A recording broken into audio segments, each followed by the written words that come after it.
queria iniciar cumprimentando a união dos vereadores da Baixada Santista e também o movimento Voltitúnel por essa importante iniciativa de discutir a mobilidade urbana em toda a Baixada Santista, né, em Bertioga, Cubatão, Guarujá, Itanhaém, Mongaguá, Praia Grande, Peruíbe, São Vicente e Santos. A questão da ligação seca a gente vem discutindo há muito tempo, está imerso e percebeu a necessidade de contribuir de alguma forma. Bom, ao longo do tempo a gente tem usado a criatividade para tentar resolver problemas e boa parte do sucesso do nosso programa ferroviário tem a ver com isso. Foi percebendo a oportunidade de renovar antecipadamente as concessões e dali auferir outorgas e empregar essas outorgas nas próprias ferrovias que nasceu o investimento cruzado. Hoje nós estamos fazendo a ferrovia de integração oeste-leste com investimento cruzado, estamos fazendo a ferrovia de integração do centro-oeste com investimento cruzado. Nós vamos ter um investimento muito grande aí na Malha Paulista, então a gente está falando de 6 bilhões de reais que serão investidos nos próximos 5 anos. Temos a duplicação do ramal de Tirapina para Santos, a recuperação do ramal de Colômbia, de Panorama. Nós temos aí o contorno de São José do Rio Preto. Fizemos a ligação de Estrela do Oeste para São Simão, na ferrovia Norte-Sul. Vamos fazer agora, com a prorrogação da MRS, a transposição da linha de carga, né, a segregação da linha de carga para a linha de passageiros. Então vamos acabar com o conflito carga-passageiros, o conflito que nós tínhamos com a CPTM, outro investimento muito importante. E muita carga vai chegar então no nosso Porto de Santos. Porto de Santos a gente tem um carinho muito especial, é o porto mais importante da América Latina, mas nosso objetivo é transformá-la no porto mais importante do Hemisfério Sul. Um porto que quando nós recebemos dava um prejuízo de R$500 bilhão por ano, e a expectativa é que esse ano a gente feche com R$500 bilhão de lucro. É um porto que está com 1,2 bi de caixa, é um porto que nós fizemos uma série de arrendamentos portuários e tem uma série de investimentos em andamento. Isso significa que a gente está aumentando capacidade. E para melhorar a eficiência e tornar realmente um equipamento classe mundial, uma capacidade de transportar cada vez mais carga, nós pensamos esse processo de desestatização. A primeira desestatização portuária da nossa história vai ocorrer agora no dia 30 de março, ou seja, uma coisa concreta, real, está logo ali, que vai ser o leilão do Porto do Espírito Santo, Porto de Vitória.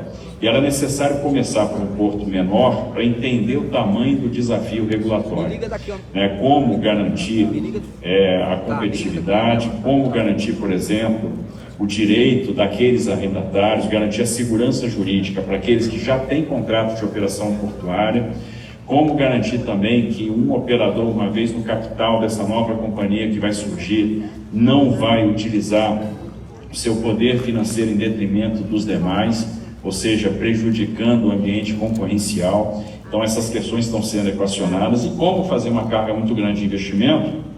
Baixando tarifa, porque o nosso objetivo, no final das contas, nesse processo de desestatização, é reduzir o custo do Brasil, aumentar a eficiência, aumentar a capacidade de carga e reduzir o custo do Brasil.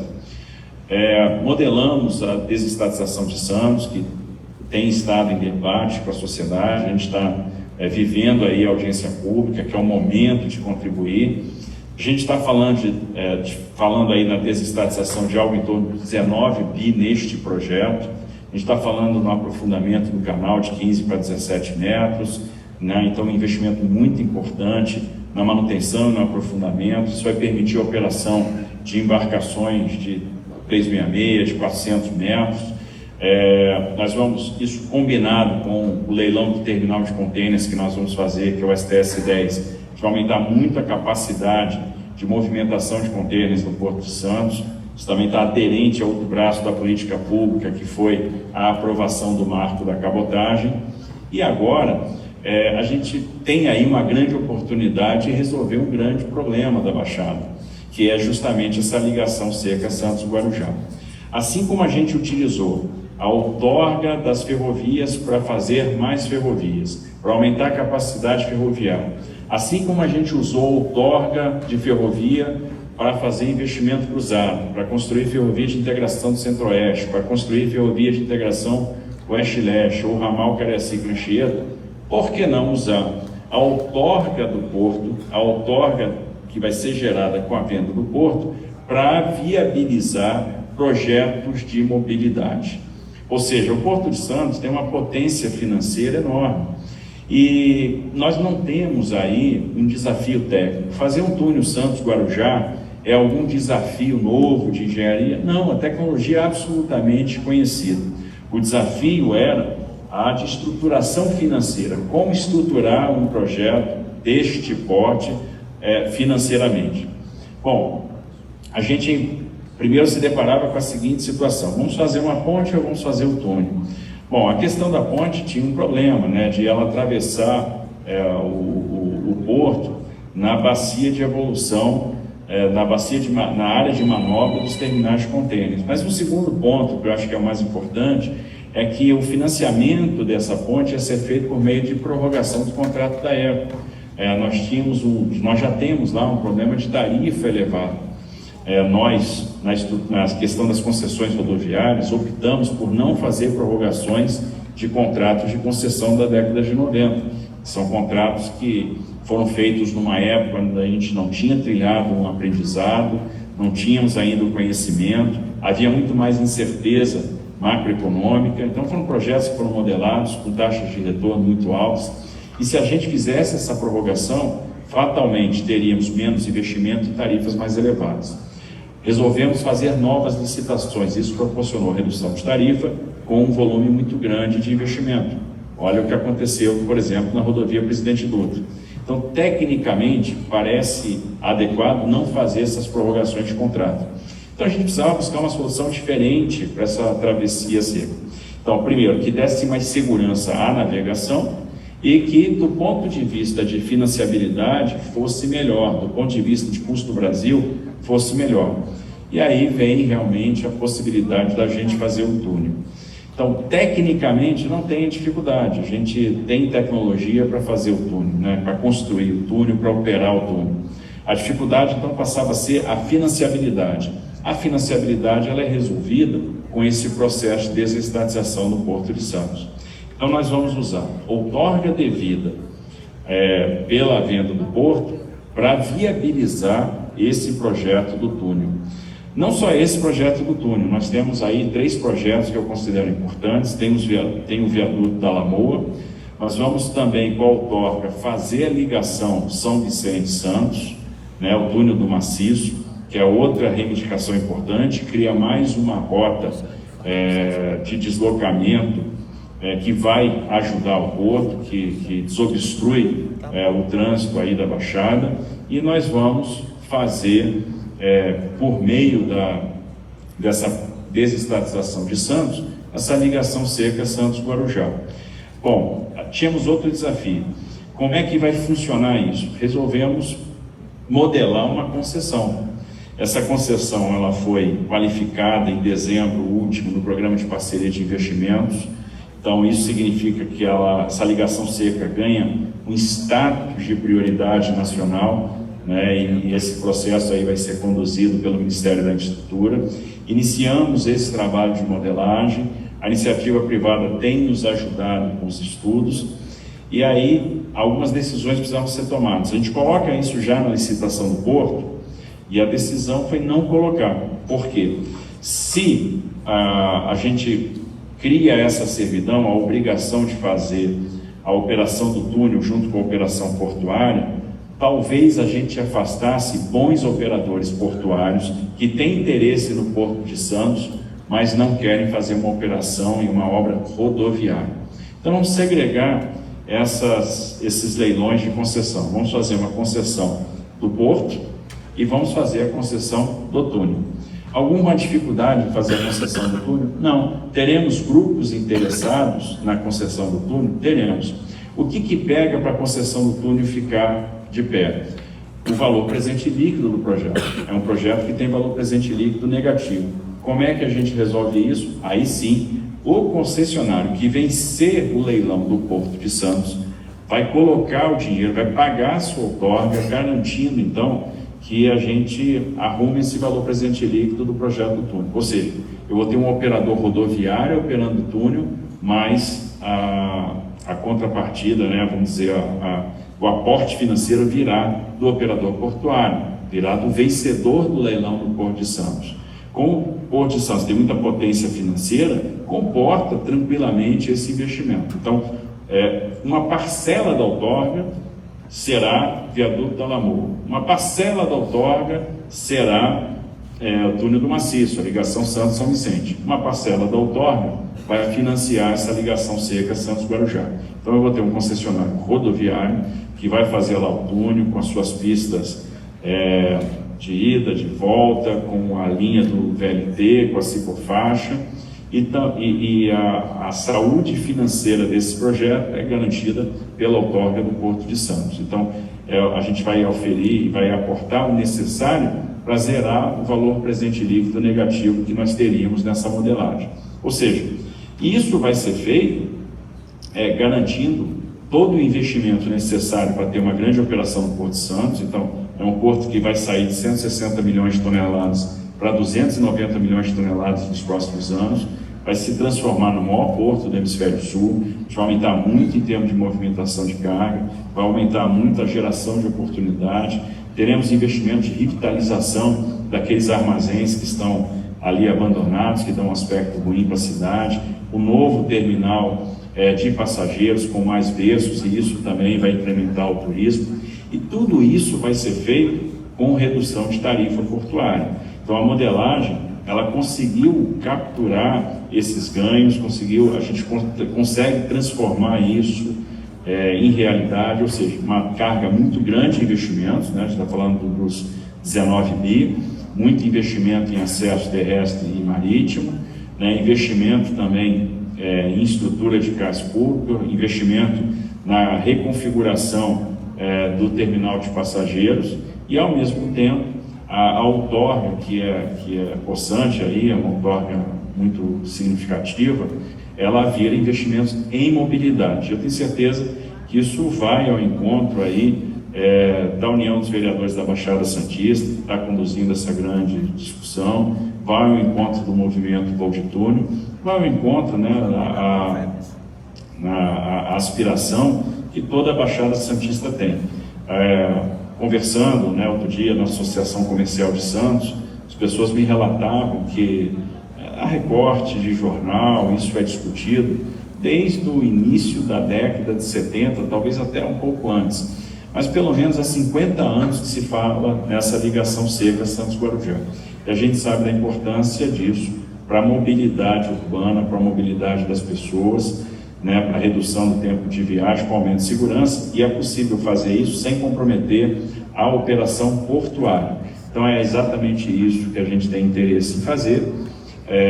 A gente está colocando, então, como obrigação contratual, né, uma parcela do pagamento de outorga, e essa outorga vai custear, né, vai financiar a concessão do túnel, ou seja, a gente garante a saúde financeira do empreendimento.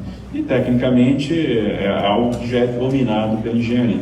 Então, a gente aumenta muito a chance de sucesso disso acontecer. Eu estava assistindo o final do painel anterior, alguém falando em otimismo.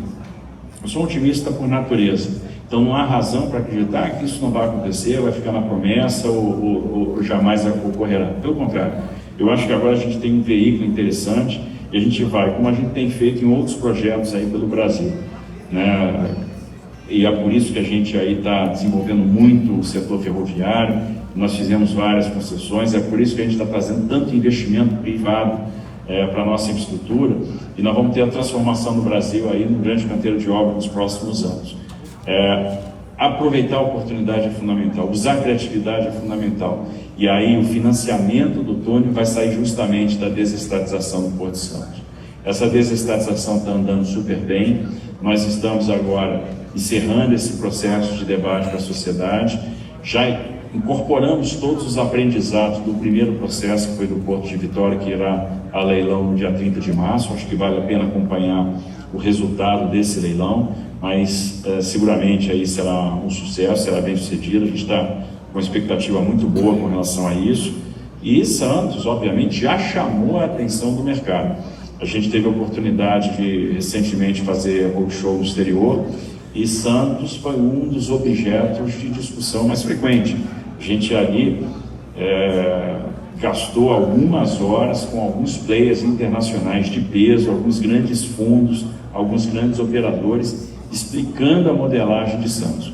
Isso significa que o Porto de Santos despertou realmente o interesse internacional de grandes operadores, de grandes investidores, de grandes fundos. Então a gente tem um modelo que está preservando a segurança jurídica, que está preservando os contratos de arrendamento, que é bom do ponto de vista concorrencial e que vai despejar muito investimento. E gera muita outorga, e essa outorga gerada, parte dela vai ser investida em mobilidade. Então isso mostra também um compromisso do governo federal com a Baixada Santista, ou seja, não estamos preocupados simplesmente em arrecadar. Parte do dinheiro arrecadado será reinvestido na Baixada, no viaduto da Lamoa, no túnel do Maciço, na ligação Santos São Vicente e nessa ligação Serra Santos Guarujá, no túnel que tem então a sua financiabilidade garantida. Então, acho que é um projeto aí muito concreto, muito viável e que está em pleno andamento. O que vai acontecer agora? Encerrada a consulta pública, a gente vai fazer a análise das contribuições, vai aprovar essa audiência pública na agência reguladora e encaminhar o processo de desestatização do Porto de Santos para o TCU. Como o TCU já se deparou com um processo de desestatização, que foi justamente o processo da desestatização do Porto do Espírito Santo, esses desafios regulatórios e o modelo já foram muito bem compreendidos. Então já não é mais uma novidade. Isso obviamente vai acelerar a análise. E o que vai acelerar a análise também é o fato de nós estarmos trabalhando com alguns projetos que envolvem a Baixada Santista ao mesmo tempo.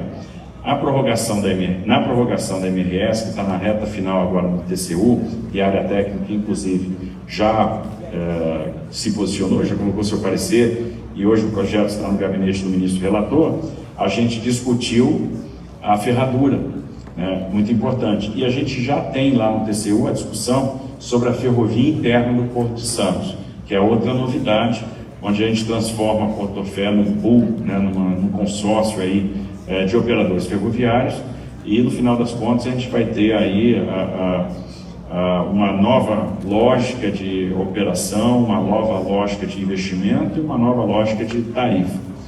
Isso vai ser muito importante, é um desenho que já existe no exterior, a gente trabalhar com esse pool de concessionários fazendo a gestão dessa chegada no Porto de Santos. Não adianta aumentar muito a capacidade ferroviária da Malha Paulista e não ter como levar essa capacidade ferroviária até o porto. Então tem que aumentar a eficiência. Então um porto que está ali movimentando hoje quase 50 milhões de toneladas já por ferrovia, vai ter condição de dobrar essa movimentação. E isso tem que ficar coerente com o aumento de capacidade que a gente vai fazer na Malha Paulista, com a chegada do fluxo da Ferrovia Norte-Sul e com o aumento de movimento também da Ferronorte. Ou seja, a política pública de logística, a política pública de transporte está toda integrada. E tenho certeza aí que nós vamos ter um excelente resultado. TCU dando ok, a gente vai fazer o leilão. Se não houver nenhum desvio de cronograma, esse leilão deve ocorrer ainda no final deste ano, talvez no final de novembro, início de dezembro. Então, é perfeitamente possível, o processo está cada vez mais maduro, a modelagem é de excelente qualidade, é uma modelagem que está chamando a atenção positivamente, está despertando o interesse, e agora nós vamos fazer o ajuste fino. A sintonia fina antes de mandar para o TCU dando o aval, a gente faz o leilão. O leilão garante o recurso para a gente fazer o túnel, e aí o túnel vai virar uma realidade. Então devemos ter um leilão de concessão do túnel, com VPL garantido, pelo aporte da outorga, da desestatização de Santos, e o leilão de Santos ocorrendo até o final do ano. Então basicamente eram essas as considerações. Estou na linha também de quem emprega o otimismo, e tenho certeza que esse investimento, esse empreendimento se tornou agora muito viável, muito possível em função do aproveitamento dessa oportunidade que está sendo gerada para a desestatização do Porto de Santos. Obrigado aí pelo convite, obrigado aí pela paciência e estou à disposição. Ministro, nós vamos passar algumas